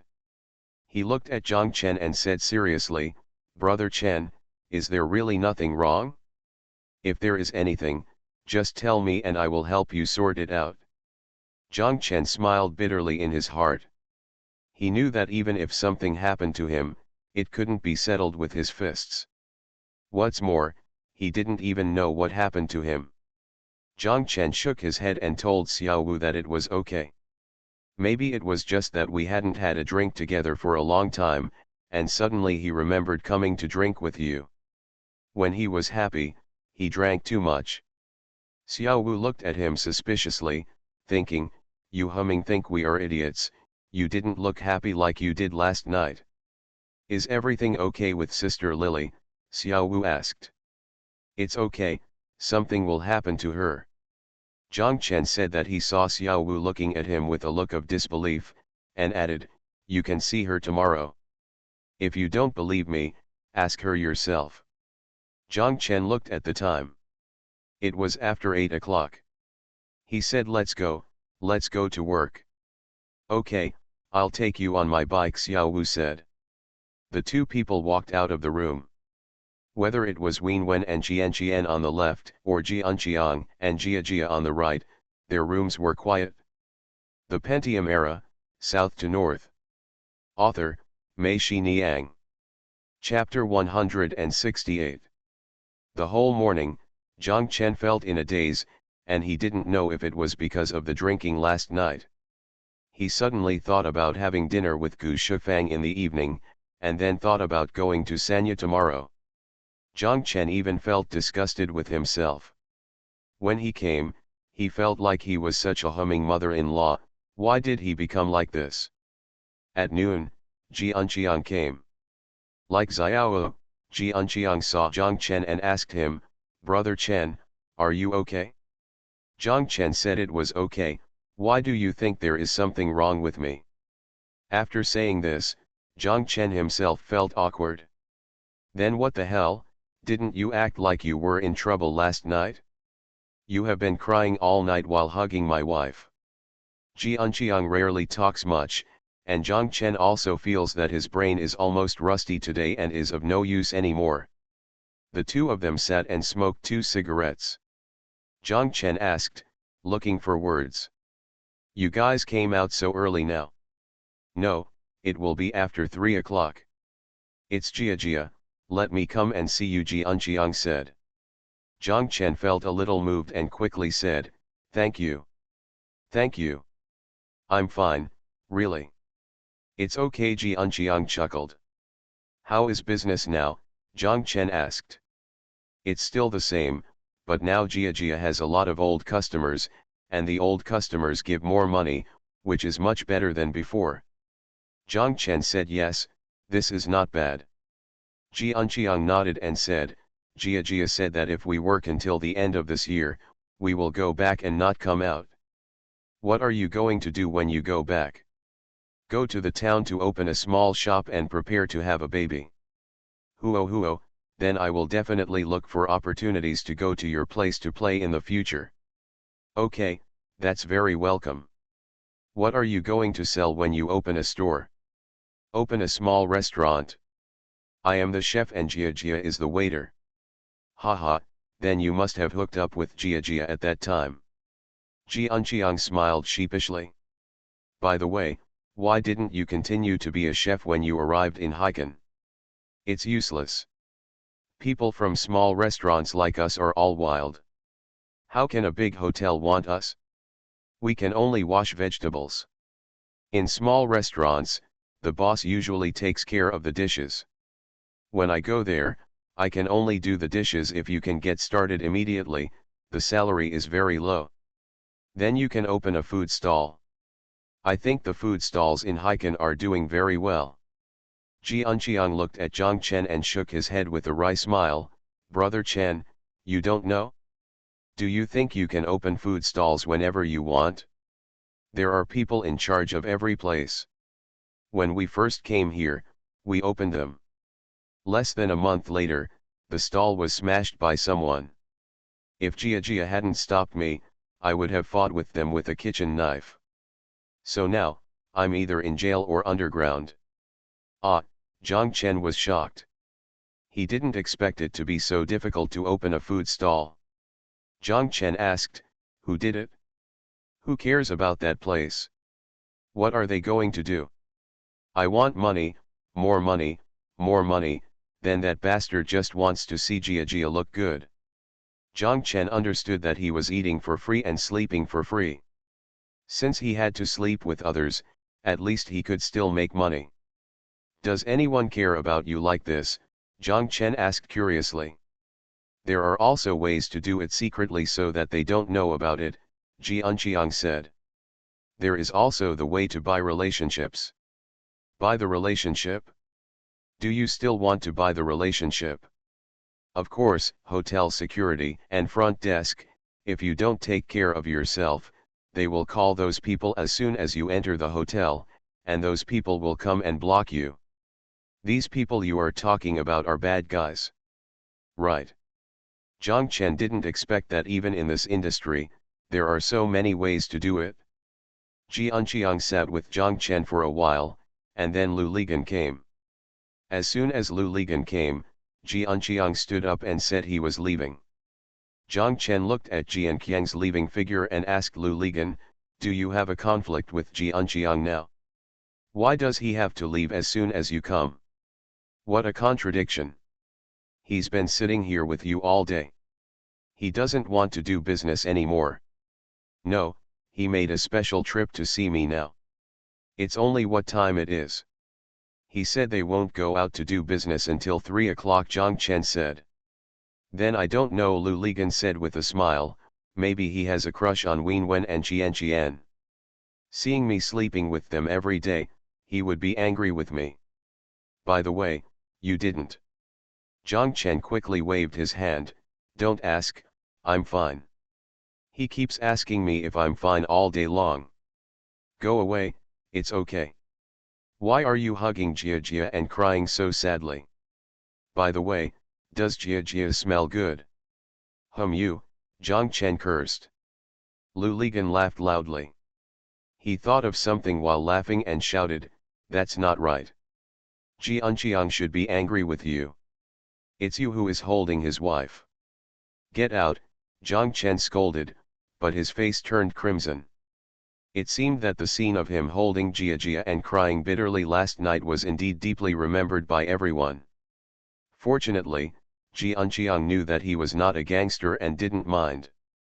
Otherwise, Jia wouldn't have let him come to see if she was okay. Lu Ligan came to make an agreement with Zhang Chen that everyone would gather here tomorrow afternoon. He also agreed with Huo that at 3 o'clock, the two cars would set off together. Neither Qiang nor Li Yong understood. "On the way to Sanya, you have to follow the second-hand car." Zhang Chen said, "Yes, I will arrange everything on the construction site before 3 o'clock. After Lu Ligan left, Zhang Chen felt that his mind was a little clearer, but he started thinking about Sanya and today's dinner again, and also thought about whether to tell Gu Shifang about his trip to Sanya tomorrow. Zhang Chen scolded himself, "Oh my god, don't think about it. You promised me to go to dinner, so you went to eat, and left here at 6:30. Not 1 minute too early, not 1 minute too late. If you think about it again, you damn you are a bastard." After Zhang Chen scolded himself, he simply stood up and walked out of the office. He walked around and chatted with several team leaders about construction matters. As expected, he didn't think about anything else. "My head seems to be slowly getting less painful." At 6:20, Zhang Chen hurriedly walked back to the office from the front lobby as if he was woken up by an alarm clock. He sat for a while and left at 6:30. As expected, it was not a minute too early or a minute too late. His head was still aching, so Zhang Chen hurriedly walked all the way to get rid of the smelly sweat. After returning home and taking a shower, he felt that the pain in his head was gone, but his chest was still a little tight. He deliberately made a loud noise and walked upstairs. Gu Shifang was standing in front of the gas stove, cooking. When she heard Zhang Chen come in, she turned her head and smiled at Zhang Chen, telling him that she was the last one, and soon, sit by yourself. After Zhang Chen sat down, he looked at Gu Shifang's back. He felt that he had been carrying a heavy burden all day long. Only then did he put down the burden. He felt relaxed, his chest was no longer tight, and he felt at ease again. "Yes, I feel refreshed." Gu Shifang still cooked 5 dishes today, but none of them was the same as last time. She pointed at a dish and said to Zhang Chen, "I used Dongshan goat for this book mutton, and it was as good as suzhou." Eat. What is this? Zhang Chen asked, pointing to a dish in a casserole that looked very similar to dongpo pork. We Suzhou people call it zhangfang, which is made with pork belly. Gu Shufang said, this is watermelon chicken. I used Wenchang chicken from Hainan. Wenchang chicken is still very good. There are two other dishes that Zhang Chen knows well and can be eaten in Yongcheng. One is steamed pork with lotus leaves and rice flour, and the other is spicy and sour potato shreds. Gu Shufang pointed to the last hot and sour potato shreds that came up, and said to Zhang Chen, you said last time that you like spicy food, so I made this, please try it quickly. Zhang Chen picked up a piece of shredded potatoes with chopsticks. The shredded potatoes were cut very finely, which showed that Gu Shufang's knife skills were also very good. Zhang Chen took a bite and found that it was indeed crisp, sour, and spicy, just in line with his taste. He told Gu Shufang, delicious. No need to ask any more. Gu Shufang still took out the wine and cup. Zhang Chen frowned when he saw the wine. He said, I went out for a late night snack last night. I was so drunk that I couldn't come back. I slept at a friend's place. I don't dare to drink more today. Is it that journalist friend? Yes, Zhang Chen nodded. I don't know why. Gu Shufang secretly breathed a sigh of relief, and then she became happy, cursing in her heart, do you know that you didn't come back all night, and I didn't sleep well? It turns out that you went to drink, not to do other things. Gu Shufang suddenly felt that being drunk was very forgivable. She also felt strange. In the past, didn't she hate Fu Sungsun being drunk every day? It doesn't matter. I was drunk last night. I'll drink a little more today to sober up. Gu Shufang smiled sweetly and said to Zhang Chen. You are listening to novels at Bless Up channel. Wish you happiness and luck. Please subscribe to receive new novels. How do you feel about this novel? Please like and leave a comment. The Pentium Era, South to North. Author, Mei Xiniang. Chapter 169. After Gu Shufang sat down, Zhang Chen looked at her and was a little surprised. He saw that after Gu Shufang had finished cooking so many dishes, she felt refreshed and refreshing, with no fume at all. When she sat down, she seemed to have just put on makeup. Come back or take a rest in the small garden outside. Look at the stove over there. It's also fresh and refreshing, as if it hasn't been touched.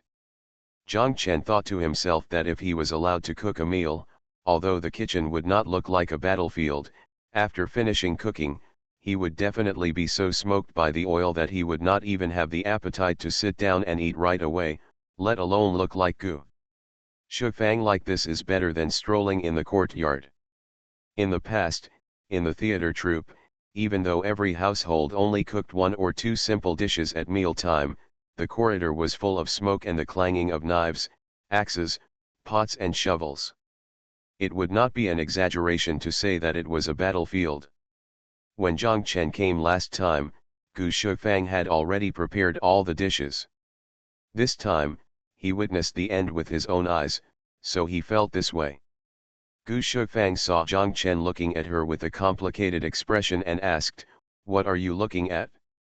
There was a bit of coquettishness in his tone, but he was also sincerely happy.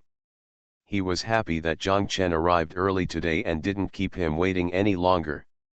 He was even more happy that his random thoughts from last night were gone. According to Gu Shufang's understanding of the men in Heikan, if the man ran out alone at this point, 9 times out of 10, he would not be able to defend the second half. For a man to run away from you and not be able to hold on for the second half, it is an insult to a woman. It means that you are not as attractive as the women outside. This will make people angry. Gu Shufang used to do this often. Such an unknown fire. After hearing Gu Shufang's question, Zhang Chen smiled and told her his feelings. Gu Shufang also smiled after hearing this, and then said, wait, let me think about it, I really haven't thought about this problem. Zhang Chen looked at her, waiting for her to give her answer. Gu Shufang saw Zhang Chen staring at her, turned her head shyly, and then said, I really have never felt what cooking is. It's difficult, but it's easy, that's for sure. Gu Shufang thought for a moment and then said, also, I think mentality is very important. When you are cooking, you must be calm. If you are in a hurry, not only will you not cook well, but you will definitely make a mess in the kitchen. Zhang Chen agreed, saying, yes, this applies to everything. If you want to do something well, you must be able to calm down in front of it. The oil fume you mentioned, well, I seem to be cooking, but there's never been any oil fume. Gu Shufang said, it's not just me, he doesn't seem to have any when cooking either. Let me think about it. By the way, I remembered it when you mentioned it. It seems that all the good chefs I know don't have much fumes when cooking. This is probably due to the control of the heat. Only fussy chefs will have particularly large fumes when cooking. Gu Shufang laughed, yes, that's it. If you control the heat and oil temperature well, there will be no fumes. But if you want to control the heat and oil temperature, you must calm down and know the heat and what's going on with the oil temperature. It's like when you paint. Like me painting. Yes, when you paint, you must be calm when you want to paint. You must be very familiar with paint, canvas, etc., do you know that? Gu Shufang looked at Zhang Chen and smiled mischievously. What do you know? Zhang Chen asked curiously. Watching you draw, I actually feel very anxious. You draw the eyes, nose, and lips. It seems to me that you are already very good, but you still keep drawing and changing. I am so anxious that I am afraid of you. Changed. Gu Shufang said anxiously, but after a while, I looked again, and hey, I found that it was indeed much better than before, and fuller. Zhang Chen smiled and said, Sister Shufang, you just said a very professional word, full, and we also said the same. Right? Gu Shufang smiled happily, this is that you understand better than me what should be changed in the painting and where the heat is not enough, just like when I cook, I understand the ingredients, oil temperature, and heat. The mastery will be a little better than yours. When I prepare a table of dishes, I will be very happy and I will be in a good mood while cooking. Will you be like this? Yes, if I paint a good painting, I will be very happy, and the process of painting will make me feel very happy. In fact, there are very few painters who can paint any of their works with a frown and deep hatred. Yeah, anger can't last that long. Great, then we resonate. Gu Shufang clapped her hands and smiled. They took a long time to eat this meal. After finishing the meal, Gu Shufang kicked Zhang Chen out and she cleaned up in the kitchen.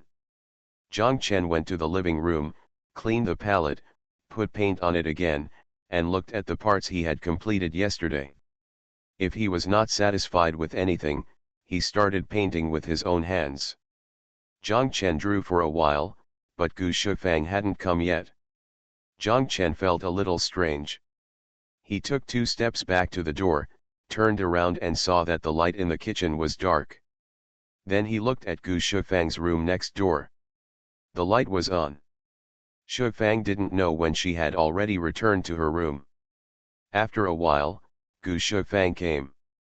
Zhang Chen saw that she had changed her clothes and put on a little makeup. When she walked in, she closed the door of the living room. Gu Shufang sat on the chair. Maybe it was because she was in a relaxed mood today. Gu Shufang quickly got into the mood. She held her hands in front of her chest with a look of indifference and disdain. Zhang Chen quickly said to her, Sister Shufang, you don't have to be so nervous about your face today. We're going to draw clothes and face today. You can do whatever you want. Just keep this body movement. Gu Shufang breathed a sigh of relief and exclaimed, Great. I'm exhausted from keeping a straight face every day. Do you want me to change my clothes from the first day? No, no, this is fine, Zhang Chen said. The posture was still the same. Gu Shufang clasped her hands on her chest and looked at Zhang Chen, but she kept smiling. Zhang Chen looked at her twice and couldn't help lowering his head, focusing more on the painting in front of him. While Zhang Chen was painting, he was struggling in his heart. He was wondering whether he should tell Gu Shufang that he was going to Sanya tomorrow. Tomorrow night, they could not continue painting. Zhang Chen felt a little empty in his heart. Another voice immediately cursed, "You boring or not, why tell her what you want to do?" This voice came out deliberately to go against Zhang Chen. He had a ferocious face and spoke viciously. The Zhang Chen in front of him was a little unable to stand in front of him. This pretentious guy gradually gained the upper hand. There seems to be another voice. This voice is hinting to Zhang Chen. If you don't come tomorrow, Gu Shufang will be disappointed. She will definitely be waiting for you. If you don't come, she will be uneasy and sad. Then make her sad and disappointed. What the hell is this, playing the game of first love? Do you think you are 18 and she is 17? If you want to be shameless, didn't you say you have nothing to do with her? It doesn't matter. Why are you playing hard to get? Zhang Chen felt that his head was getting big. He couldn't even count how many people were chattering in his heart. Anyway, when one voice came out, many other voices immediately swarmed in. The pretentious voice was always the most powerful. He appeared to be rational and calm, but later became very arrogant, calling Zhang Chen himself worse than a pig or a dog. Zhang Chen's face became increasingly gloomy, his teeth clenched and he remained silent. Gu Shufang looked at him and was confused. She thought, what was wrong with him? When they were eating, the atmosphere was so good. They seemed to have endless things to talk about. After eating, she asked him to come to the living room first, and then after such a small period of separation, she could see that both of them felt reluctant to leave. Now that we're here, what's going on? Gu Shufang thought about it and finally figured it out. She thought, she was still young after all. He must be angry with herself because he had been away for too long just now. Thinking of this, Gu Shufang couldn't help laughing. The more Gu Shufang smiles, the gloomier Zhang Chen's face becomes. If it weren't so gloomy, the pretentious guy would be unable to resist, and he couldn't help but say, "Sister Shufang, I'm going to Sanya tomorrow." Then, Zhang Chen felt that something was going to happen. He was both afraid and looking forward to it. He didn't even know whether he would be more afraid or looking forward to it, or neither. Gu Shufang thought Zhang Chen was angry. How did she know that Zhang Chen was working against herself? Gu Shufang asked softly. "What's wrong with you?" Zhang Chen shook his head. After a while, Gu Shufang asked again, "Are you angry?" Zhang Chen still shook his head. Gu Shufang continued to ask, "Are you angry with me?" Before 12 o'clock, Zhang Chen suddenly said, "Let's get here first today." After Zhang Chen finished speaking, he turned around and opened the door and left, leaving Gu Shufang standing there with a look of astonishment on her face. The Pentium Era, South to North. Author, Mei Xiniang. Chapter 170. At 2:30, Mr. Tan and the second class arrived. Before Lu Ligan and the others arrived, Zhang Chen took Mr. Tan upstairs and downstairs to look around the construction site. Mr. Tan sighed, "I have done this after many years of renovation. I have never been involved in such a large project." The words were full of regret. Zhang Chen knew that this was a knot in Mr. Tan's mind, so he remained silent. Mr. Tan realized something. He looked at Zhang Chen and smiled, "But now, the project of Bayview Hotel is not small and it is worth doing well." Zhang Chen nodded. Mr. Tan turned around and scolded the idiot again, "You should learn from the instructor and see how long he has spent on decoration, and now he can manage such a big project. How about you?" The idiot chuckled, "I study every day." Ask the instructor if I come here to learn from the instructor whenever I have time. As the second-rate guy said this, he winked at Zhang Chen. Zhang Chen also smiled and said, "Commander can do a good job." Mr. Tan asked strangely, "Why did you become the commander again?" The second-rate guy shouted, "Uncle Tan, I can't make progress every day." "What's wrong with being a commander?"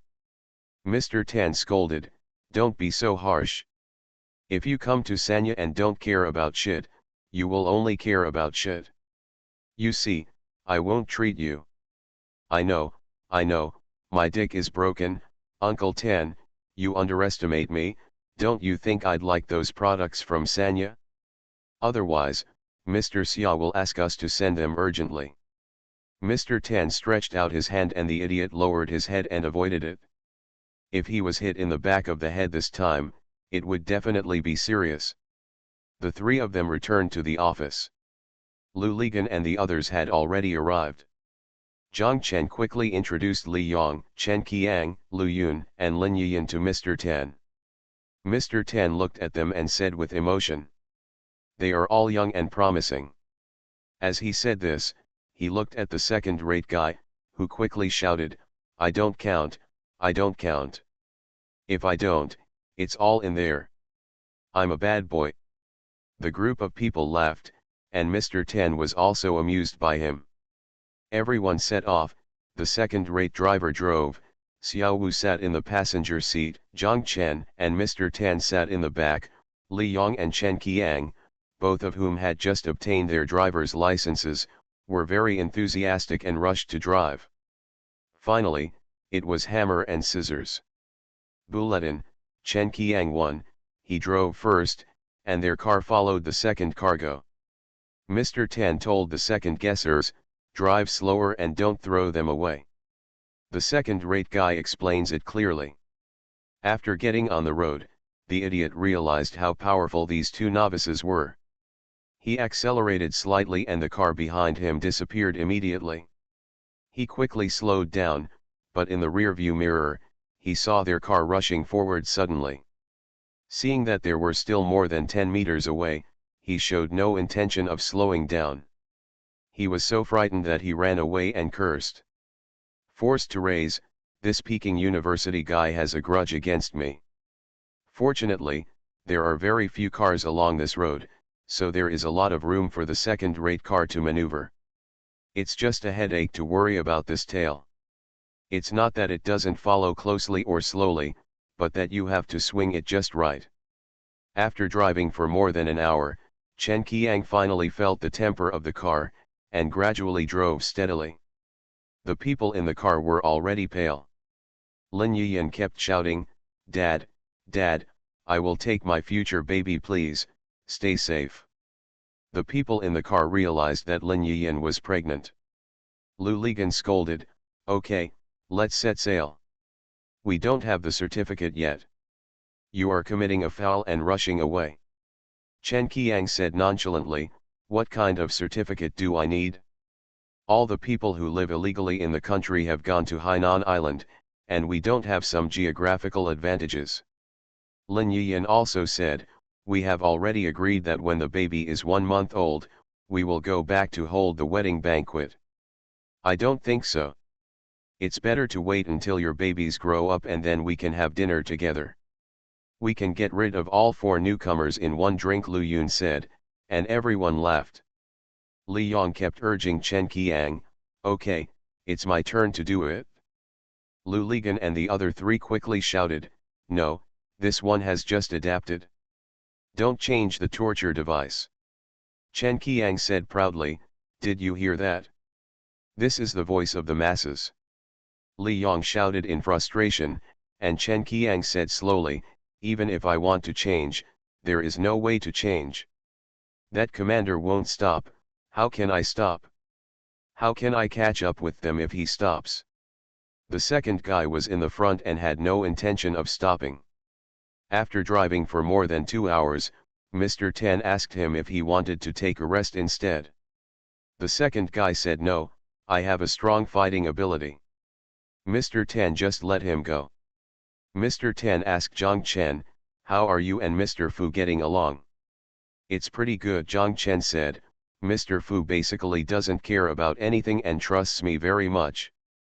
Mr. Tan nodded and said, that's good. Mr. Fu is still very generous and dares to employ people. Instructor, be careful. People with the surname Fu are called smiling tigers, the second-rate guy shouted. Shut up, Mr. Tan scolded, forgot how I taught you. The second-rate guy muttered, okay, I understand. It doesn't matter if you have a bad mouth, but you don't want to be a dirty person. Zhang is not a good person. You are a dirty person, but your mouth is a dirty thing, Mr. Tan scolded, just don't talk about people behind other people's back. Do you understand? Trouble comes from the mouth. Those who offend others unintentionally are often a mouth. I understand, I am dirty, not others, the second-rate guy said quickly, and both Zhang Chen and Xiao Wu laughed. When we arrived in Wanning, Mr. Tan asked the second guy to pull over. The second guy said I wasn't tired. If you don't get tired and the people behind you get tired, they will need to replace you. Mr. Tan cursed, and the idiot finally woke up, quickly slowed down and pulled over, and stopped the car slowly. After the car stopped, he still put his right foot on the accelerator and stared at the rearview mirror, always worried about Chen Qiang. It will hit you when parking. Unexpectedly, Chen Qiang saw them stop on the side of the road. He thought about pulling over, but he didn't pull over. He just moved a little to the right side of the road. He was still more than 10 meters away from the second truck's car, so he slammed on the brakes. The car turned sideways on the road, and the people in the car screamed, and the 3 people in the back hit their heads on the seats in front. Lin Yiyan swung the car door, got out of the car, ran to the side of the road, and vomited wildly. The 4 people in the car in front ran over quickly. When they saw the car behind them, they bumped on the road and stopped suddenly. They thought something had happened, so they ran over to see that everyone was fine, and then they relaxed. Take a breath. Lu Ligan scolded, you are awesome, Qiang. Even those who don't know how to drive know that the brake should be an ellipsis. Damn it, there is an exclamation point. You even give it a period. Lu Yun scolded, okay, now your baby will remember you. Chen Qiang knew that he was reckless and smiled sheepishly. Next, Li Yong drove. Zhang Chen asked Xiao Wu to switch to their car. Lin Yiyan and Lu Yun went to take Mr. Tan's car. The second guy asked Li Yong to go first and told him that there is only one road anyway. Take the main road and don't turn. When you enter the alley, we will follow you. If anything happens, we can see it. Everyone thinks that the second-hand suggestion is a good one.